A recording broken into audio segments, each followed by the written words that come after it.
어둠이 내린 나루터에는 모기들이 완장을 차고 나와 마치 보안 검색을 하듯 내 몸 여기저기서 부산을 떤다. 보이지 않아 더 잘 들리고 보이지 않아 더 잘 느껴서 나를 더듬고 킁킁대는 녀석들을 하나씩 다 셀 수 있을 것만 같다. 요즘 댕구 모기가 그렇게 많다는데 이네들은 아니겠지. 오늘 이 배가 마지막 배라 태우고 또 태워도 계속 기다리는 사공 때문에 내 속이 타들어간다. 뒷강 갈 때 마음과 나올 때 마음이 다른 것이 사람이라. 나를 기다려준 사공은 참 고마웠던 것이 방금인데 지금 왜 아직도 안 가냐며 인도는 이래서 안 된다며 투덜댄다. 그래도 때가 참에 배는 움직이고 난 어느덧 학교로 향하고 있다. 밤이라 불안했지만 밤이랑 참 아름답기도 하다. 사람 마음이 원래 이런 건가 보다. 안녕하세요. 인도 현지에서 여러분에게 성경을 읽어드리는 백한승 목사입니다.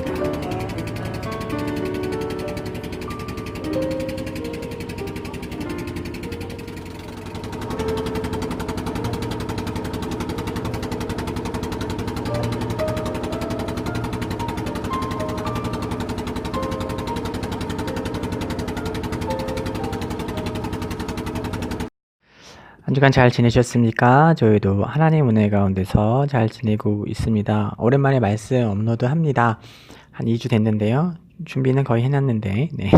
오프닝도 그 2주 전 거예요. 이제 학교 들어가다가 저녁에 이렇게 사역자 미팅, 사역자들만 데리고 제가 성역 공부를 시작했거든요. 하고 끝나고 학교 들어가는데 좀 길어져서 그 마지막 배를 타고 들어가면서 그날따라 모기가 너무 많아서 느꼈던 이야기들을 올렸습니다. 네, 그 단기팀이 오셨었어요. 이제 늘 오시는 이제 홍대 세교회팀 66분, 고속버스 2대 빌렸습니다. 네, 참 은혜로운 시간이었고요. 개인적으로는 그렇게 많이 이렇게 오시고 열심히 해주셨는데 제가 좀 많이 못 도와드린 것 같아서 이렇게 막 변수가 너무 많았어요. 변명을 하자면 막 플랜 A, B까지 준비했는데 플랜 C가 필요한 이런 상황들도 발생하고 그럴 때마다 이게 왜 이러지? 하여튼 그런 상황도 있었고요.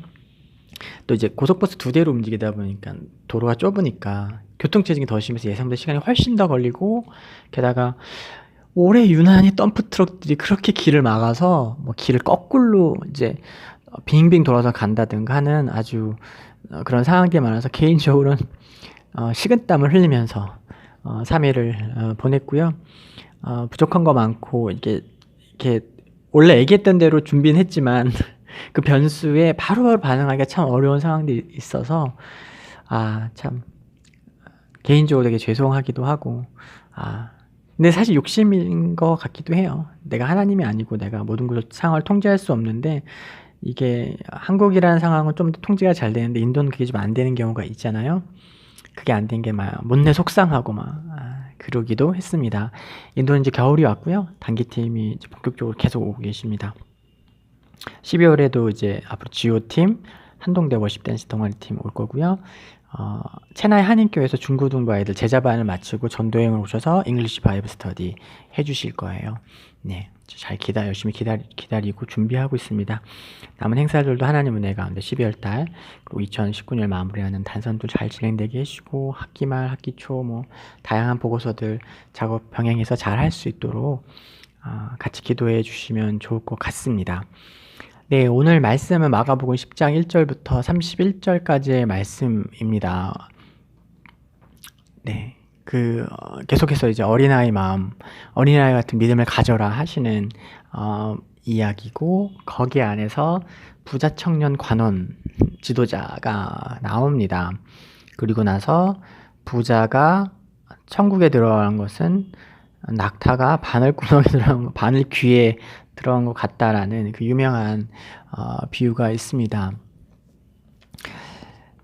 저는 이 말씀을 이렇게 보면서 참 이렇게 많은 생각을 했습니다. 이 시대를 반영하기도 하고 2019년 대한민국의 모습을 많이 반영하고 2019년 대한민국을 살아가는 사람들이 주목해서 또 생각해 봐야 되는 말씀이라고 생각했고요.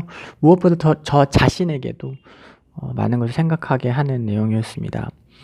한 젊은이가 예수님을 찾아 무릎을 꿇었어요. 그를 묘사하는 표현은 세 가지입니다. 근데 이게 다 우리가 부러워할 만한 것이죠. 마태와 마가는 그를 젊고 재물이 많다고 표현했고요. 누가는 그가 관원이라고 표현했습니다. 그냥 요즘 표현으로 공무원이라고 해도 될 수도 있겠죠. 그러니까 그리고 아마 이제 성경을 읽으시면 공무원 정도 느낌 받으실 확률이 되게 높아요. 요즘 같은 세상에 공무원이라는 직책을 갖고 있다면은 부러움을 살면 젊은데 공무원이야? 게다가 부자야? 뭐 다 이루었네. 이런 생각을 할 수도 있겠죠. 근데 여기서 그 관원이라는 표현이, 그러니까 아르곤이라는 표현이에요. 이 반지의 제왕에서 왕 이름이 이제 아르곤, 네, 제가 기억한 아르곤입니다. 이 표현이 통치자나 군주라는 표현이에요. 그러니까 이제 우리가 생각할 수 있는 젊은이가 그 관원이라니까 뭐 구급 공무원 직급이 막 높지 않은 분 생각할 수도 있지만, 여기서 사용한 아르곤이라는 표현 자체가 통치자, 군주라는 표현인 겁니다. 이게 아무리 약하게 표현하더라도 최소 한 기관의 책임자를 이야기하는 거죠. 근데 이제 성경 번역된 걸 보면은 그 정도 뉘앙스로는 오지 않는데, 이게 자세히 살펴보면 그 정도입니다. 그러니까 이제 지금 성경에서 마가가 지금 묘사하고 있는, 그 사복음서에서 묘사하고 있는 이 젊은이는 엄친합니다. 물론, 그러니까 젊죠? 돈 많죠? 권력을 갖고 있죠. 그 아르곤이라는 아주 그런 높은 직책을 표시하는 그런 표현으로 불리는 사람이죠. 그러니까 뭐 엄친하죠. 엄마 친구 아들. 부족한 거 하나도 없고 못하는 거 하나도 없는 그런 놀라운 사람입니다. 금수저일 수도 있겠네요. 근데 심지어 이런 사람이 겸손하기까지 합니다. 예수님 소식을 듣고 기꺼이 무릎을 꿇었으니 말입니다. 그런 그가 영생, 참된 삶에 대해서 주님께 묻고 있습니다. 그는 그것을 물을 만한 자격이 있는 것이 뒤에서 나오는 것처럼 모세 율법을 어렸을 때부터 문자 그대로 다 지키며 살았다라고 합니다. 사도 바울과 같은 급인 거죠. 대단한 사람입니다.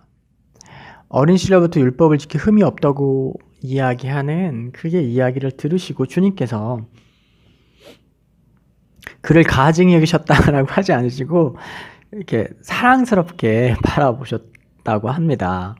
그리고 거짓말이 아니라는 거죠. 주님이 모르셨겠습니까? 이 사람이 물론 뭐 그게 문자적으로 다 지키지 못했을 수도 있지만, 적어도 주님 보시기에 그가 하는 이야기가 가식이나 거짓으로 보이지 않을 만큼 이 젊은 지도자의 고백이 진실됐다는 거죠. 주님 그를 사랑스럽게 보셨습니다.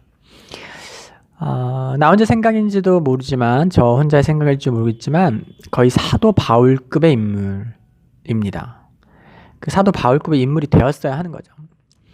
베드로, 요한, 그리고 야고보 앞에서 그 이 세 사람 앞에 이 사람의 이름이 올라갈 만한 사람이었죠. 만일 역사의 과정이 없지만 만일 이 사람이 선택이 되었다면, 너 가진 것을 다 버리고 나를 따르라고 했을 때 그 말에 응답해서 따랐다면, 우리는 편의상 이 사람 이름 아르곤이라고 해볼게요. 아르곤, 베드로, 야고보, 요한이라고 하면서 4명의 수석 제자 이름을 부르고 그 맨 앞에 아르곤, 이 젊은이의 이름을 불렀을 수도 있습니다.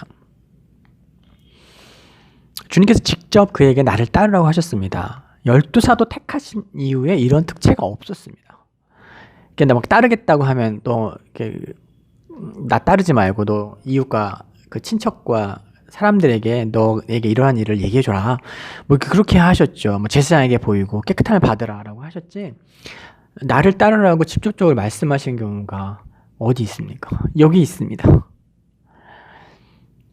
예수님의 이런 특채는 부활 이후 사도 바울을 부르실 때까지 없었습니다. 계속해서 가정을 해볼게요. 재미있는 상상을 해봅니다. 이게 만약에 이 사람이 이렇게 발탁이 됐고 막 그 부르심에 따랐다면, 약간 사도 바울과는 정반대의 대척점에 있는 그러나 그만큼의 위대한 사도가 되지 않았을까요? 이 사도 바울은 뭔가 예수를 핍박하는 사람에서 예수를 열렬히 따르는 사람이라는 역전의 드라마가 있는 어떤 그 드라마가 있는 사도라면, 이 젊은 관원, 부자 청년, 편의상 아느곤이라고 부르고 있는 이 양반은 그 정반대 편에서 그냥 모태로부터 율법의 흠이 없이 처음부터 주를 만나기 전부터, 그리고 만난 후에도 아주 신실하게 반응한 순전한 사도의 대명사로 양기둥으로 이렇게 불리지 않았을까 하는 재미있는 상상을 해봅니다. 하지만 우리는 잘 알고 있죠. 그는 실종되었습니다. 주님이 한 말씀 하셨죠. 내가 가진 것을 모두 가난한 자에게 나눠주고. 이 컸습니다. 이 말씀이 아주 컸습니다. 이 한마디가 그를 근심하게 했습니다. 그는 슬픈 기색으로 되돌아갑니다. 솔직히 저는 그를 탓할 마음이 없고 잘못했다고 생각을 합니다. 하지만 내가 그랬다면 그렇게 할 수 있었을까? 그 계란을 한 방울에 담지 말라는 말도 있지 않습니까? 야, 이걸 한 방에 다 태워? 내 인생을 여기 한 방에 다 태워? 그리고 그걸 못했다고 말할 수 있을까요? 모르겠습니다. 저는 결과를 보고 그렇게 얘기하기, 물론 이제 잘못된 선택이었죠. 그렇게 했었으면 이렇게 됐을 텐데, 어마어마하게 됐을 텐데, 영원까지 레전드 오브 레전드가 됐었겠죠. 하지만 시간을 되돌려 제가 그 자리에 있었다면 그보다 나은 판단을 할 수 있었을까라는 관점에서 그를 탓하고 싶은 생각이 없습니다. 왜냐면 저 역시 그럴 자신이 없기 때문이죠. 그는 젊고 총명하고 가진 것이 많았습니다. 그리고 계속 얘기하지만 아르곤이라는 어떤 군주와 통치자라는 표현으로 불릴 만큼 아주 중요한 자리에 있는 사람이었죠. 예수님을 존경하고 사랑할 수는 있지만 한순간에 그걸 다 던져버리는 것은 쉽지 않았습니다. 다른 제자들은 그렇게 했어요. 너무 가난해서 그랬던 것만 아닙니다. 베드로는 자기 배를 소유한 자영업자였고요. 레위는 세관이었죠. 먹고 사는 거 돈은 많았습니다. 그러나 명예는 없었죠. 대부분의 제자들이 무언가 이렇게 완전 너무 가난해서 예수님을 아주 쉽게 따른 건 아니지만, 그렇다고 해서 이 사람만큼 무언가를 충분히 넘치도록 가진 사람은 없었습니다. 그렇기 때문에 저는 그를 이해하지만 2000년이 지난 시점에서 역사에 진전된 것을 봤을 때 너무 안타까운 거죠. 그래서 가정과 과정을 쏟아내고 있었습니다. 만일 그가 그래서 잃어버린, 실종된 그가 마냥 아쉽습니다. 마가는 분명히 젊은 지도자의 이야기를 어린아이 같은 순전한 믿음의 반대로 예로 사용하고 있습니다. 이 젊은 관원의 이야기는 하나님의 나라에 들어가는 것의 조건을 이야기해주고 있죠. 어린아이는 하나님 나라에 들어갈 수 있는 조건, 이 젊은 관원 지도자는 그 반대 조건을 보여주고 있습니다. 따지고 계산할 것이 많은 오늘 우리는 어쩌면 구원에서 조금씩 이렇게 멀어져 가고 있는 건 아닐까요? 그런 불안한 마음, 그 불안한 생각이 스치기도 합니다. 근심하며 돌아가는 그를 바라보시면서 주님은 어떤 마음이셨을까요? 낙타가 바늘귀에 들어가기라는 이 극단적인 비유는 어쩌면 예수님의 그 안타까운 심정을 이렇게 토로하신 것이 아닐런지 하는 생각도 해보게 됩니다. 너무 극단적인 비유고요. 낙타가 바늘구멍에 어떻게 들어갑니까? 물론 여기에는 이게 워낙에 극단적인 비유이기 때문에 여러 가지 해석들이 있어요. 이제 오역이다, 오역이라고 해서 이제 낙타 이 등이 이렇게 두 개로 커브가 있잖아요. 그래서 그래서 그 커브가 두 개가 있는 단복 낙타가 있고, 이제 커브가 두 개 있는 이제 쌍복 낙타가 있는데, 이 낙타를 영어로 표현할 때 그 영어 표현과 네.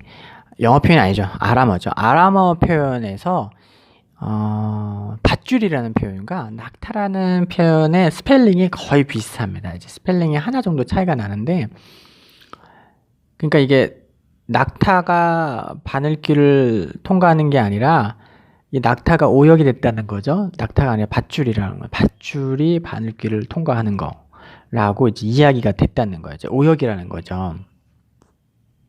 밧줄을 이제 뭐 감타라고 하면은 낙타는 감라라고 하는데, 이게 TL 이게 그러니까 아람어에서 하나가 틀린 거예요. 이제 오역이다. 그러니까 이제 그쵸. 원래는 실이 통과해야 되는데 실이 아니라 두꺼운 밧줄이라고 하면 맥센스 하죠. 약간 그 의도가 느껴지시죠. 이제 얇은 실이 들어가야 되는데 두꺼운 밧줄이 거기 어떻게 되느냐. 이제 이것도 불가능성을 이야기하는 거예요. 이제 낙타를 어떤 이렇게 생물인 낙타를 얘기하는 게 아니라 그렇게 오역이라는 이야기도 있고요. 이렇게 맥센스 하잖아요. 이게 합리적이잖아요. 그렇게 오역일 수도 있겠구나라는 얘기가 있고, 또 이렇게 그 당시 그 시대를 연구하시는 분들 중에서는 이 성문이 이게 방어를 위해서 있는 거잖아요. 그래서 큰 성문이 있고, 그리고 그 옆에 조그만 이제 쪽문 같은 게 있다고 합니다. 그러니까 예를 들면 큰 문 같은 경우는 낮에만 열고 대부분 이제 저녁 되면 굳게 닫히는데, 간혹 가다가 급하게 어떤 사람들이 나가야 되는 경우나 한두 사람이나 이렇게 나가야 되는 경우인데 그 큰 문을 한꺼번에 열고 이런 것이 워낙 에너지가 소모되는 거니까 그런 큰 문 옆에 조그만 문이 있는데 그거를 바늘귀 문 이렇게 했다는 겁니다. 그것도 맥센스 하죠. 그러니까 지금 이렇게 뭘 얘기하는 거예요. 이제 이렇게 짐을 잔뜩 실은 낙타가 큰 성문은 지나갈 수 있지만 그 바늘귀문은 지나갈 수 없잖아요. 바늘귀문을 들어가려면 어떻게 돼? 짐을 다 내려놔야 되는 거죠. 이런 식으로 이제 워낙 낙타가 거기 들어가는 거 어려우니까, 그리고 이렇게 극단적인 비유를 두는 게 이상하니까 다양한 해석들이 있습니다. 들어보면 다 그럴듯합니다. 맞는 것 같아요. 근데 사실은 지금 제가 두 가지 예를 들었지만 그 두 가지 다 사실은 뭘 얘기하고 있냐면 불가능을 이야기하고 있어요. 그러니까 무슨 얘기를 하냐면요. 지금 낙타가 바늘 귀로 지나가는 것이 불가능하잖아요. 그냥 예수님이 든 비유는 제가 생각할 때는 그게 바늘귀가 우리가 실제로 알고 있는 그 실로 이렇게 꼬매는 그 바늘이 아니라 큰 문 옆에 있는 작은 문을 이야기하는 것이든, 낙타라는 번역이 잘못 오역으로 돼서 원래는 밧줄이 되었어야 하든, 근본적으로 예수님이 문맥상에서 말씀하신 거는 그게 불가능하다, 터무니없이 안 되는 거다라는 것을 내포하고 있어요. 그 문맥의 의미는 그 분명해요. 그냥 그걸 밧줄로 해석하든 바늘귀를 바늘귀 문으로 해석을 하든 둘 다 맥센스 하지만, 그렇게 하지 않아도 여기 본문의 의미를 깨닫는 건 전혀 무리가 없어요. 그냥 우리가 알고 있는 것들은 그냥 낙타가 바늘귀 구멍으로 들어가는 걸로 해석해도 전혀 성경을 해석하는데 문제가 되지 않습니다. 왜 안 되냐? 그게 불가능하다고 얘기하는 거죠. 그러니까 저는 심정적으로 오늘 이 정황들을 봤을 때 예수님이 터무니없는 비유를 두신 거. 아니, 그렇게 큰 낙타가 바늘귀 조그만 거로 지나간다고 해도 전혀 무리가 되지 않고 오히려 더 저에겐 그것이 더 그럴듯하게 다가옵니다. 왜냐면 예수님께서는 지금 절대 불가능성을 이야기하고 있기 때문입니다. 그리고 오늘 마가가 이 이야기를 그 어린아이 이야기와 부자 청년 지도자의 이야기를 대비해서 천국에 들어간 자의 조건, 그렇지 못한 자의 조건을 극단적으로 이제 비유하고 있는 거잖아요. 극단적으로 대조하는 것을 통해서 의미를 선명하게 전달하려는 거죠. 그래서 모든 종류의 부자는 천국에 들어가지 못한다고 이야기하는 게 이제 하는 게 아니잖아요. 누가 부자라고 그 라벨링 해주는 거 아니잖아. 누가 이렇게 이름표 넌 부자. 뭐 그런 조사 있죠. 뭐 대한민국에서 몇 억 모아야 부자인가? 자산이 10억이 되어야 부자다.